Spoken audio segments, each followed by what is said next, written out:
So welcome everyone. Thank you very much, Epi, for having us here and having me here. Like we just heard, I am the head of fundraising at the House of One. We are a foundation, actually, it's our legal structure, and I'm part of the administrative board. So my formal title is Administrative Director of Fundraising, which is a horrible thing to put on your business card when you're out doing fundraising.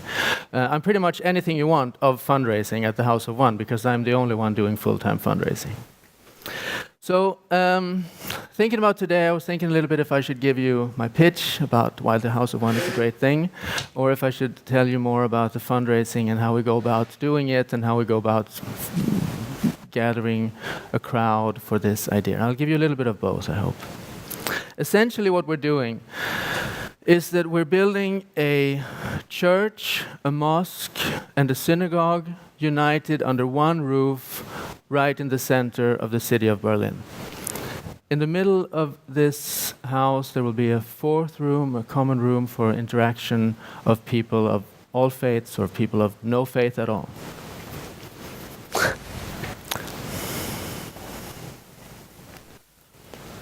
This cartoon was posted on Facebook just after the Paris attacks, just about a little more than a year ago. And it shows a very common approach or a very common way of thinking when it comes to religion and conflicts today.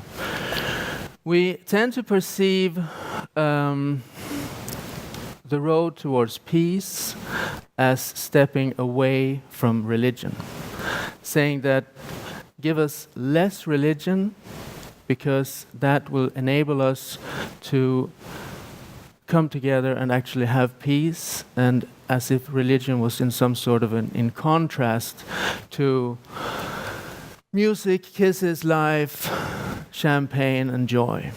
Now, our approach is a little different.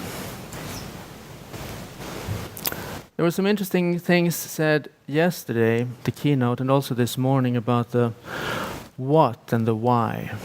And the why we're doing the House of One. The essential and simple answer is it's a peace project to bring people together of Jews, Muslims and Christians together, and people of no faith at all, bringing them together. But the more complicated answer is really to try to find an identity, to try to find a role of religion in our society in the 21st century, something which is applicable today. And this is very true for Berlin, for the city of Berlin, where 80% of the people don't belong to any faith at all and don't go to church, don't go to mosque, don't go to synagogue. But it's also, we try to do it in Germany, in Europe, and even globally. Yvonne de Kock said yesterday also, be disruptive. And this project has proven to be quite disruptive, and I really believe in it. It's something that goes against the stream, it goes against the mainstream way of approaching things, and I believe that it's very, very true to be as disruptive as you can. So bear with me for about 1 minute when I give you just a short history of this place. The House of One will be built on the Petriplatz, right in the center of Berlin. It's actually the place where the very, very first church that was built in Berlin in 1237 was built on that spot. The priest who was in that church, it's not one of the ones you see here because they're later. He's actually the very first citizen of the city. So you can really argue that it's the birthplace of the city where this thing will stand. There were a total of 4 churches there, all destroyed throughout history with fires and wars and various things. The last one, which is the one up, the one with the big tower, that actually survived the Second World War, but it was bulldozed in the 60s by the East German authorities, and the place was turned into a parking space. Remained so from 1964 until the Berlin Wall came down. And when the wall came down, all of a sudden there was no East Berlin, there was no division anymore, there was no, all of a sudden the city, after a couple of years, came back to the congregation that once had this church. It's the congregation of St. Marienkirche, which is a church on Alexanderplatz, right in the center of Berlin, and then this one, or it used to be this one, said, look, this is your place. Legally it's ours, because it was confiscated a couple of years ago, but do you want to rebuild that church again? And so we thought about it, and we thought that does Berlin actually need another church? Is that what we need? Also, it's a unique opportunity to actually do something that has to do with religion in an extremely symbolically loaded spot. So let's try to make something more of it than just another church.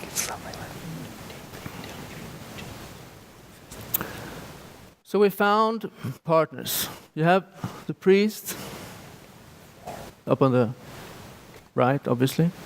On the left, your left. It's their space. They have the right to the land, can build a church there. We found 2 other partners, a Jewish community of Berlin. This is our rabbi, Tovia Ben Korin. I know that you can imagine in Germany there are loads of projects bringing Germans and Jews back together after the Holocaust. So there's really not much of a lack of dialogue between Christians and Jews in the city. And the rabbi likes to say that Berlin is the city of wounds and the city of wonders, being the city where the Holocaust was planned and administratively executed. But it was also the city that made it possible that the wall could come down without a single shot being fired. So it's a symbolically very important thing for him, for them. Our Imam, Kadir Sanchi, you can imagine for the motivation for Muslims is huge to be a part of this project. This enables, it enables Muslims to be really build a synagogue right in the middle of the city. Never been done before. Synagogues are in basements, they're somewhere out in the outskirts of the city. There's none in the center of the city. So this is an opportunity once to say that, look, we're accepted, thank you very much. We are finally a part of this society. But it's also a part to say that, look, we're as Muslims, we can build a mosque, which will be quite a conservative mosque, but we can also be very, very open in dialogue and in respect towards people of other faiths or people of no faith at all. So this is it. This is what it will look like. This is not a photograph, it's an architectural idea. It was a huge architectural competition. It will be built out of stone, solid stone. I brought a brick, actually. They are from Denmark, a tribute to our first speaker today. And it will be...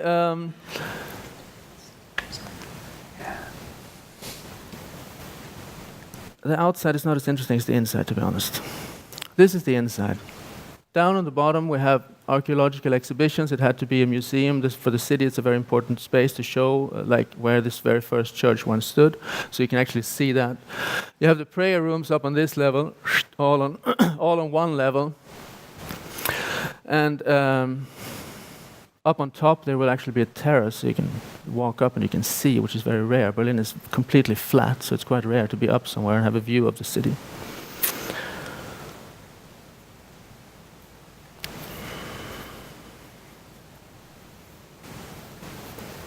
The center room is really the most interesting room. They have a synagogue, a mosque, and a church. But the domed hall in the middle, or domed hall is the better way to say it, the domed hall in the middle, which is the one right here, is where things will come together. It's only possible to enter your church, your synagogue, or your mosque by going through that common room. You have to interact. It's also the place where we hope to hold lectures from other faiths or from people arguing why everything about religion is nothing but baloney. The person who posted that thing on Facebook, I would love for this person to come, sit there and talk, and we'll make a public discussion like this one out of it.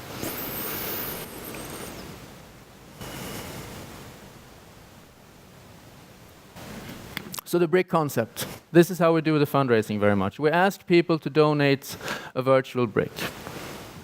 We ask for 10 euros that buys such a brick. 4.3 million bricks will build the house. That's a total of 43 million euros, which will cost. We can build it in several stages. And we have received bricks, virtual bricks, from all over the world. Over 50 countries have donated. And it's turned out to be very important, not only in terms of that, we can actually finance the thing, but we can claim that thousands and thousands of people are being part of building this thing. Normally, churches or monumental buildings, it could be built by one donor from Qatar, one donor from Rome, one donor from Israel. But it wouldn't be the same. It turns out that in a crowdsourcing sense, it's not only financially important, but also for the legitimacy of the project, incredibly important that these stones come from so many different places. Right, so you donate it on the website. Pretty straightforward process.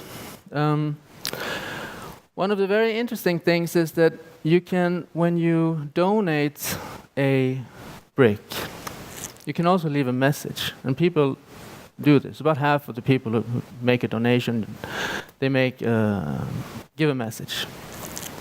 1 brick for peace in the world. 3 bricks, 1 for each of my children. Or as in this case, even though I don't believe in God, I believe in humans to finally unite. If we can be at peace under the same roof, even if we have different faith, we will make a stop towards peace, and I totally support the project. And this has turned out to be a very, very fundamental source of support for us. People who say that, look, I don't care much for religion, but I really care for this project. And that's been very interesting, fascinating, and I can't say surprising, because we knew that it would be like that, but that it would be so hands-on was a surprise, maybe.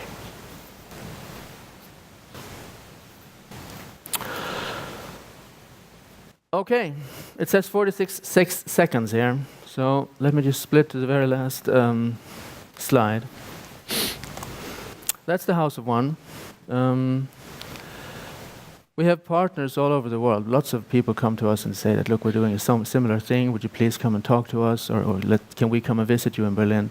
And I'm invited tonight. So if any one of you wants to come tonight, I'm invited by the Convictions in Dialogue at the Chapel for Europe, which is in Rue van Merlan 22, 7 p.m. Clement is here somewhere, who is organizing this event. He's back there. Thank you, Clement.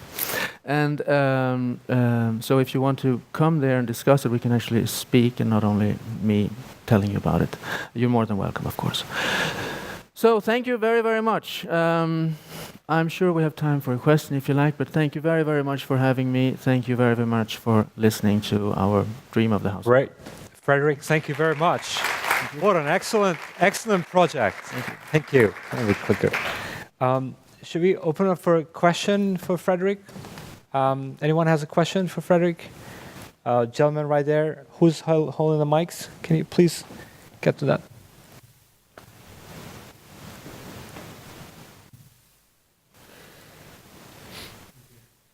I wanted you to ask something. You said that in this, I know, church, but it's not a church. There are going to be Muslims, but for example, Christians also pair in more groups, and in history that was a source of many conflicts. How are you going to solve this? That's a great question. Thank you. That has been one of our challenges in finding the partners. Each of these partners who are nothing but a representation of their actual religion. We are a very small Christian congregation in the center of Berlin. There's no way we can claim to represent all of Christianity. But what we can do is that we can say, look, this church will be open to all parts of Christianity, Catholics, Protestants, and everything, to come and make a ceremony there.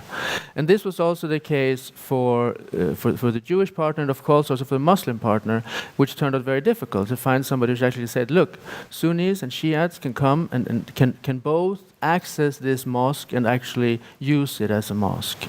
So that has been it's one of our fundamental cores to be open to this, and it's also been one of our fundamental challenges, and will be once we start building. The more the project starts to build, the more people come and say, look, we want to be part of this too. And I mean, we have so many, whatever representations. So we approach it in a very naive way in that sense, but we stick to it still that it has to be, otherwise it's not the House of One. It's great. Fredrik, thank you very much. Great project. Thank you. Awesome. This is for you. You're welcome.